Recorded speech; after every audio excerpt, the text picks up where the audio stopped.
Have you ever caught yourself saying, "Well, I guess that's just part of getting older"? Maybe it was after a creaky joint acted up, or you felt more tired than usual after a full night's sleep. If so, you're not alone. But here's the truth. Aging doesn't mean giving up on feeling strong, sharp, and full of life. In fact, turning 60 is not the beginning of the end. It's the beginning of a new chapter. And like any new chapter, it's a chance to let go of the habits that no longer serve you and replace them with choices that support a longer, healthier life. Today, we're not talking about adding anything to your routine, not yet. We're starting with something even more powerful, stopping. Because sometimes what we stop doing matters just as much, if not more, than what we start. In this video, we'll talk about 3 things that many people over 60 still do without realizing how much they're holding themselves back, physically, mentally, and emotionally. By letting go of these habits, you're not only adding years to your life, you're adding life to your years. Let me ask you something. When was the last time you really slowed down and listened to your body, not just when it was in pain, but on a regular day? Our bodies are always speaking to us, especially as we age. But too often we ignore those signals and push through out of habit. And one of the most common ways people over 60 harm themselves, sometimes without even realizing, is by living a mostly sedentary life. Now I know what you might be thinking. But I do move. I clean the house, I walk to the store, I play with the grandkids. And that's wonderful. Truly, every bit counts. But sitting for long stretches of time, whether it's in front of the TV, reading, or just relaxing, can quietly do more damage than most people realize. In fact, long periods of sitting can weaken your muscles, stiffen your joints, slow down your metabolism, and even affect your mood and memory. It's not about turning into a gym rat or running marathons. It's about reminding your body that it was designed to move. That even small, regular movement, standing up every 30 minutes, stretching your arms and legs, taking a short stroll around the house, tells your heart, your brain, and your joints, "I'm still here. I'm still active." So the first thing we need to let go of after 60 is the idea that stillness equals rest. True rest comes after gentle movement, not instead of it. And here's something else. Beyond movement, there's a mindset that many of us have carried for decades. It's the belief that we have to push through pain, that asking for help is a weakness, or that slowing down is the same as giving up. That belief? That's the second thing to let go of. Because as we age, listening to our bodies becomes not just wise, it becomes vital. Think about this. If a warning light came on in your car, would you keep driving for days or weeks without getting it checked out? Of course not. You'd pull over, investigate, and address the issue before it became a bigger problem.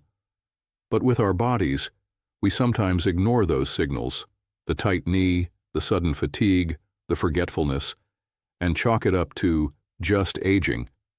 The truth is, your body is incredibly smart. It's always telling you what it needs, whether that's more water, better sleep, or less stress. The longer we ignore those signals, the harder it becomes to bounce back when something goes wrong. So here's the mindset shift. Tuning into your body doesn't mean you're fragile. It means you're wise. You've lived through enough to know that prevention beats recovery every time.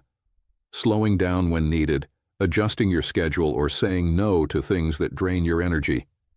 That's not weakness. That's the strength of someone who values their health and isn't afraid to protect it. Letting go of this old belief also opens the door to something beautiful. Asking for support.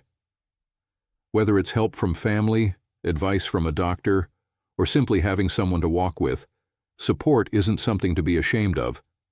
It's a tool, and every smart person uses the best tools available. So when you release the idea that you have to handle everything yourself, you make room for a healthier, more supported version of you. And as we're talking about letting go, there's one more thing I want to touch on today. And this one's deeply personal for many. It's the habit of holding on to stress. You might not even realize it's happening. But unprocessed worry, resentment, guilt, or even grief, it sits in the body, slowly chipping away at our energy, our sleep, and even our immune system. After 60, emotional weight becomes heavier, not lighter. And carrying that stress around silently? That's something we've got to stop. We've all experienced loss, change, and moments of fear. But now is the time to lighten the emotional load. That doesn't mean pretending things are fine when they're not. It means finding healthy ways to release, whether that's talking to someone you trust, spending time in nature, journaling, or simply sitting quietly with your thoughts and letting them pass. Stress is not a badge of honor. It's a silent thief of our peace and health. And the older we get, the more important it becomes to protect both. So let's start this new chapter of life with a clean slate. Let's stop waiting for the right time and recognize that this is the right time. Right now, right here. Let's stop sitting for too long, stop ignoring our body's signals, and stop carrying silent stress that no longer serves us. You deserve to feel strong, supported, and calm, not just for a day or a week, but every single day moving forward. You know, the moment we stop seeing ourselves as old and instead see ourselves as experienced, wiser, and still growing, that's when everything starts to shift. Life after 60 isn't about fading away.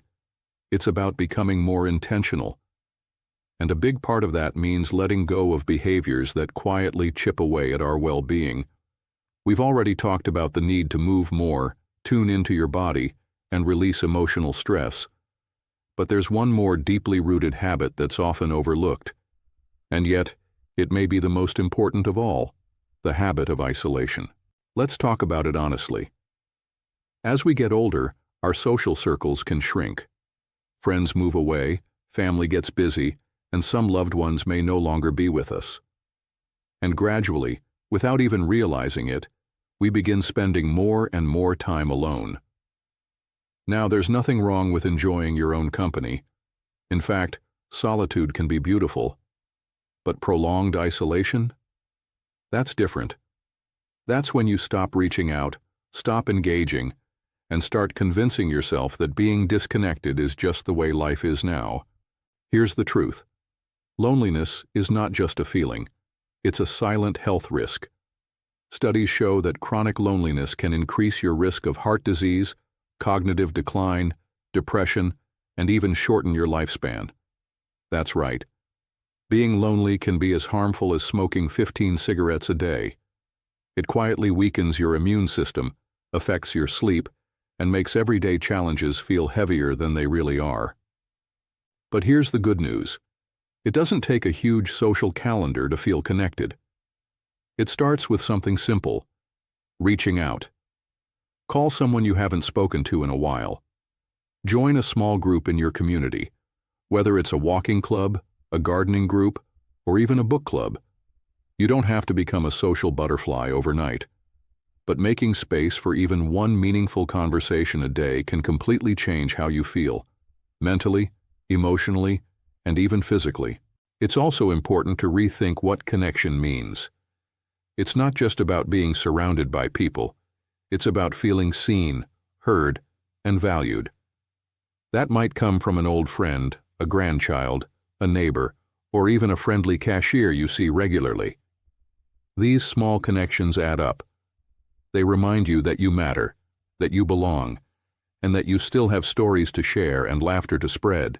Now you might be thinking, but I'm not lonely, I just like my space. And that's perfectly valid. But let me ask you, are you choosing solitude or settling into it? There's a big difference. Choosing solitude is empowering. Settling into isolation is draining. If your quiet moments recharge you, that's wonderful. But if they leave you feeling empty or disconnected, it might be time to gently open the door to more interaction. Even technology can help bridge the gap. Yes, it might feel intimidating at first, but it's worth it. Video calls with family, online classes, even social media. They can all be used in a healthy way to create a sense of community, right from your living room. Don't let the digital world scare you off. With a little curiosity and patience, you might just find new ways to connect, learn, and even laugh. And speaking of laughter, let's not forget how healing it can be. Sharing a laugh with someone, even over something silly, releases tension, boosts your mood, and strengthens bonds. Laughter is one of the best medicines, and it's free. So let go of the idea that joy is just for the young. It's for anyone who makes space for it. As we continue this journey, here's something to reflect on. What small action can you take today to feel more connected? Maybe it's writing a letter, attending a local event, or just smiling at someone during your morning walk. These tiny gestures can lead to beautiful moments, and those moments build the kind of life that's rich, full, and healthy, inside and out. The key is this: you are never too old to build new relationships. You are never too far along to start feeling seen and valued again. Connection isn't about age, it's about intention. And the more intentional you become with how you spend your time and who you share it with, the more life will open up in unexpected, heartwarming ways. So, as we reflect on what to stop doing after 60, let's remember, it's not just about stopping bad habits. It's about freeing yourself from long hours of sitting, from ignoring your needs, from carrying emotional weight, and from withdrawing from the world. When you stop doing these things, you start making space for health, for joy, and for meaningful connections that truly make life worth living. Let this be your gentle reminder: you are not invisible, you are not alone, and your best, most vibrant days are not behind you. They're still ahead, waiting to be lived with intention, energy, and heart. Now that we've opened the door to the power of connection, let's bring this journey home with one final shift, a change in mindset that can truly redefine what the years after 60 can look and feel like. It's something that quietly sneaks into our thoughts the older we get. It sounds like, "I'm too old for this," or "It's too late now," or "That part of my life is over." But here's what I want you to stop doing. Stop believing that age equals decline. Let me ask you something. When was the last time you tried something new? A recipe, a skill, a hobby, a new route on your walk? Our brains crave stimulation. Just like muscles, they need to be challenged, stretched, and used. When we stop believing that growth is possible, we stop growing. But the opposite is also true. When you begin to expect good things, to look forward with curiosity instead of fear, your whole energy shifts. It's never too late to rewrite your story. Maybe you've always wanted to paint, or sing, or dance, or write a book. Maybe you used to love those things but let them go when life got too busy. Well, guess what? You've got time now. Time to explore, to learn, to create. Not because you're trying to stay young, but because you're still alive. And life, at any age, is meant to be lived with passion and purpose. Now you might think, "But I'm not that creative," or "I've missed my chance." And I'm here to tell you, that's just fear talking.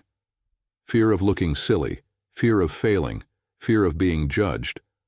But what if no one is judging you? What if the only person who needs to give you permission is you? What if trying something new, no matter how small, is the very thing that wakes up your spirit and brings joy back into your days? There's a quiet kind of magic that happens when you let go of the idea that aging is a slow decline, and instead embrace it as a deeper unfolding of who you really are.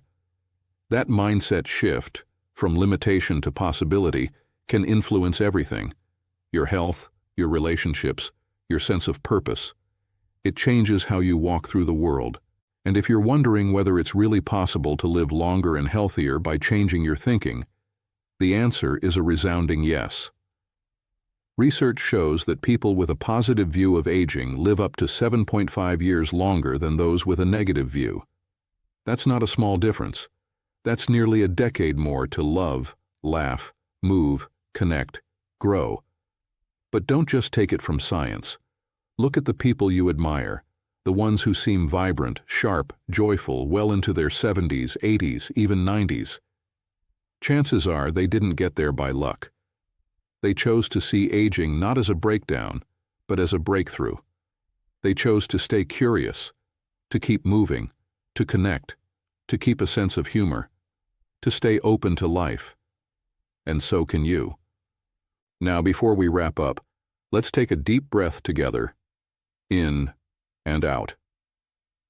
Let this be a reset, a moment to let go of the things that no longer serve you, the long stretches of sitting, the habit of ignoring your own needs, the slow slide into loneliness, and the belief that your best days are behind you.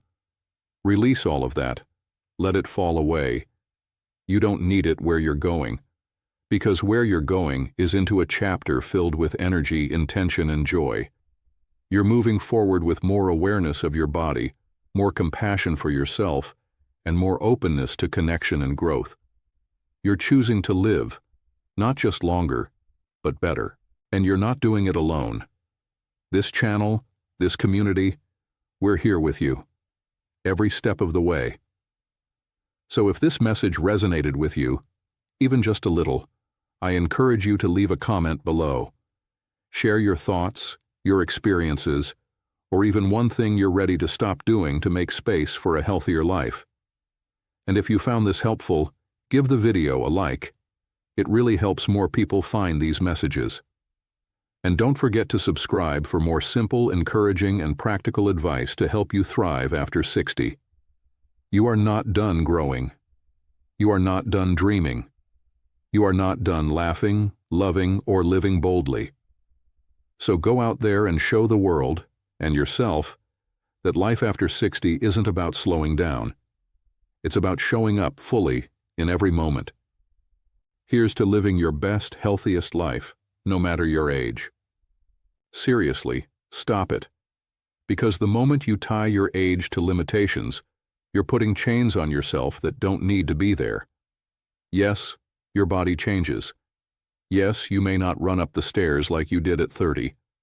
But that doesn't mean your story is winding down. In fact, for many people, this chapter is the one where things finally start to make sense. You've got experience, perspective, freedom from the expectations of others. And that can be incredibly powerful, if you believe it.